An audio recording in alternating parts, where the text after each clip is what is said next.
السلام علیکم ورحمۃ اللہ وبرکاتہ۔ آج میری گفتگو کا عنوان ہے دل دہلا دینے والا ایک واقعہ۔ ایک لڑکی تھی جو بڑی ہی اچھی، اس کی سیرت اچھی، صورت اچھی، اخلاق مند، بہترین اخلاق کا مالک تھی، پر غریب تھی، غریب کی بیٹی تھی۔ اس کی شادی ہوئی۔ شادی سے پہلے لڑکے والے کی طرف سے ڈیمانڈ ہوا کہ ہمیں 1,00,000 روپیہ چاہیے۔ لڑکے کے والدین اس کو ایکسیپٹ کر لیے کہ ٹھیک ہے، منظور کر لیے کہ ہم دیں گے۔ بیچارے بڑی کوشش کیے، لیکن نکاح سے پہلے ان کو وہ جو تلک اپنی بیٹی کو دیتا وہ مہیا نہیں ہوا کہیں سے۔ بڑا پریشان تھا۔ بارات آنے کو رک گئی کہ جب تک مجھے پیسے نہیں ملیں گے 1,00,000 روپئے، اس وقت تک ہم بارات نہیں لے جائیں گے۔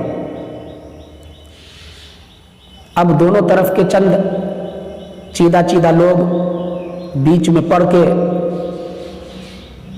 سمجھایا گیا لڑکی والے کو، لڑکے والے کو، کہ لڑکی والے بڑی مشکل سے یہ طعام کا نظام کیا ہے، کھلانے پلانے کا نظام کیا ہے، اور اپنی بیٹی کو جو جہیز کا سامان دیا جاتا ہے اس کو مہیا کیا ہے بڑی مشکل سے، لیکن تلک دینے کے لیے اس بیچارے کو اس کا انتظام نہیں ہو سکا۔ کوئی بات نہیں، شادی کے کچھ دنوں بعد ادا کر دے گا،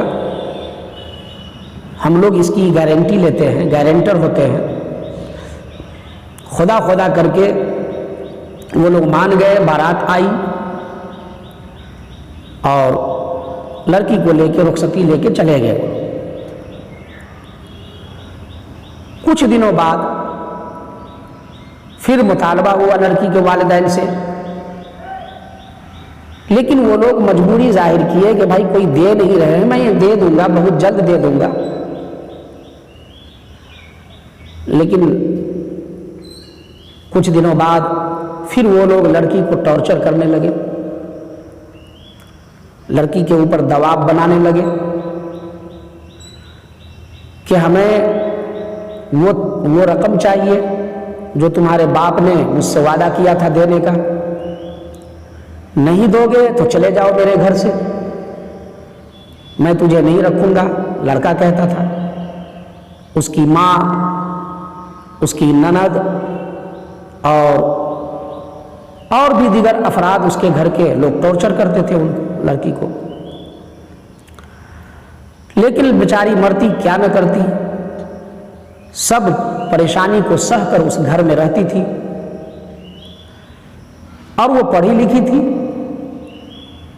ایک دن اس کے ہاتھ میں ایک اخبار لگ گیا۔ اس اخبار میں ایک جو ہے وہ خبر تھی۔ خبر یہ تھی کہ ایک بہت بڑے آدمی کو اس کا گردہ خراب ہو چکا ہے، ایک گردہ یعنی ایک کڈنی اس کی خراب ہو چکی ہے،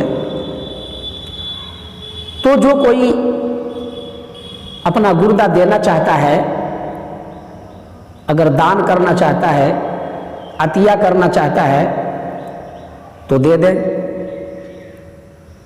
یا اگر وہ کچھ پیسہ لے کے بھی اگر دینا چاہتا ہے تو دے دیں، انہیں پیسہ بھی دیا جائے گا اور منہ مانگا دیا جائے گا، چونکہ کڈنی پلانٹ ہوگا اس کا۔ یہ پڑھی، ہاسپٹل کا پتہ بھی تھا۔ وہ اپنے سسرال میں بولی کہ میں میکے جا رہی ہوں، مجھے اجازت دی جائے اور وہاں سے کچھ پیسے لا کے، جو پیسہ آپ کا ہے وہ لا کے میں آپ کو دوں گی۔ وہ لوگ اس کی چاہت بھی رکھتے تھے، خوشی خوشی اجازت دے دی کہ جاؤ۔ پھر اس کے بعد کوئی فون کوئی خبر لینے کی ضرورت ہی نہیں سمجھا یہ اس کا شوہر، اس لیے کہ وہ جو ہے اس سے بالکل نفرت سا کرتا تھا، رقم نہیں دینے کی وجہ سے لڑکی سے نفرت، اس کے گھر سے نفرت، اس کے باپ ماں سے نفرت۔ لڑکی وہاں سے نکلی، بجائے گھر جانے کے وہ اس ہاسپٹل کی طرف چل دی جہاں کے بارے میں وہ پیپر میں اخبار میں تھا۔ اس ہاسپٹل گئی، وہاں جو پتہ دیے گئے تھے اس پتہ پہ وہاں اس آدمی تک پہنچی اور بات چیت کی، بات بن گئی، کہا ہاں اس کے بدلے میں تجھے 2 لاکھ روپے دیے جائیں گے۔ لڑکی بولی ٹھیک ہے، آپریشن کر دیجئے میرا، کرنی نکال لیجئے۔ چنانچہ ایک کرنی وہ نکال کر اس آدمی کو یعنی اس ڈاکٹر کو دیا۔ پھر آپریشن کے بعد اس کو پیسے ملے، چونکہ وہ دستخط سائن وغیرہ سارا ہو چکا تھا بورڈ پہ، اور زخم ٹھیک ہونے پر وہ ہاسپٹل سے نکل کر سیدھے اپنے سسرال گئی۔ سسرال والے بڑے انتظار میں تھے، منتظر تھے۔ جیسے ہی یہ گئی تو اس کی ماں، اس کی بہن لڑکے کی اس کے پاس آئی، کہا بہو آپ روپیے لائی ہیں تبھی یہاں رہیے ورنہ چلے جائیے آپ۔ وہ لوگ سمجھ رہی تھی کہ یہ میکے سے آئی ہے۔ لڑکی بولی ہاں میں لائی ہوں۔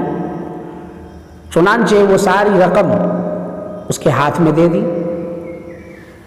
خیر یہ بات یہیں ختم ہو گئی۔ کچھ دنوں بعد لڑکے کا بھائی اور اس کے والد اس کی ملاقات کے لیے آئے، تو وہ لوگ بہت ہی احترام، ادب، عزت سے پیش آیا،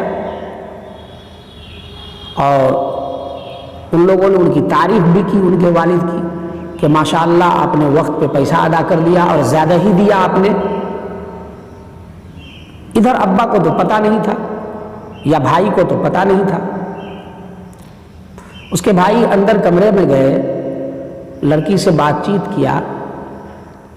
لڑکی بولی ہاں میں نے وہ جو آپ لوگوں نے وعدہ کیا تھا تو میں نے وہ رقم لا کے دے دی کہیں سے، آپ لوگ تو غریب تھے، انتظام نہیں ہو پاتا آپ سے، تو میں لا کے دے دی۔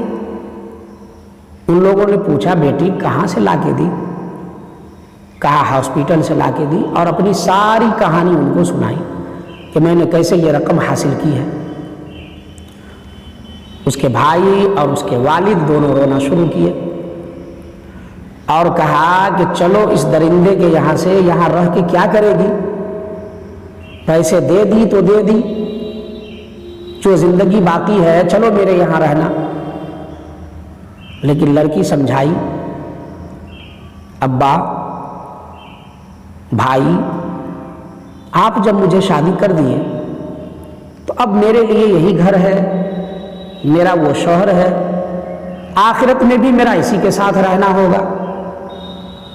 اب تو معاملہ حل ہو چکا ہے نا، آپ لوگ جائیں، ہمارے لیے دعا کریں اور میں اسی گھر میں رہوں گی۔ وہ لوگ روتے ہوئے وہاں سے رخصت ہوئے۔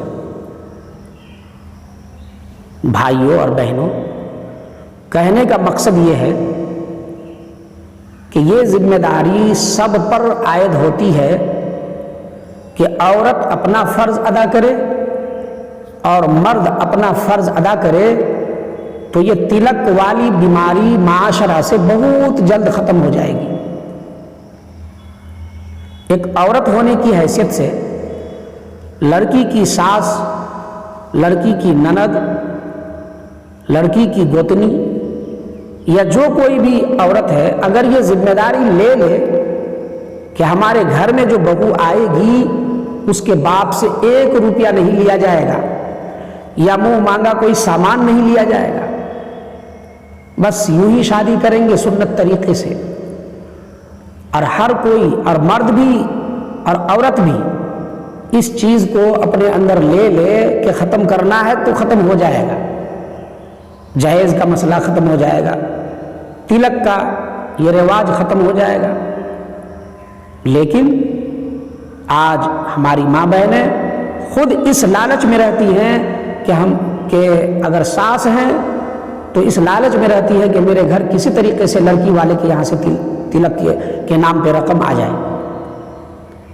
بھائیو، یہ اچھا نہیں لگتا ہے۔ آپ ایک عورت ہیں بہن، آپ سدھر جائیں، عورت اگر سدھر جائے گی تو مرد بھی سدھر جائے گا۔ اس لیے عورت بھی مرد بھی مل کر ان رسموں کو ختم کریں اور لڑکی والے کے بوجھ کو ختم کریں، ورنہ ہماری لڑکی غیروں کے ہاتھ، غیروں کے ساتھ چلی جاتی ہے اور ہم دیکھتے رہ جاتے ہیں، اس وقت میں ہائے واویلا کرتے ہیں۔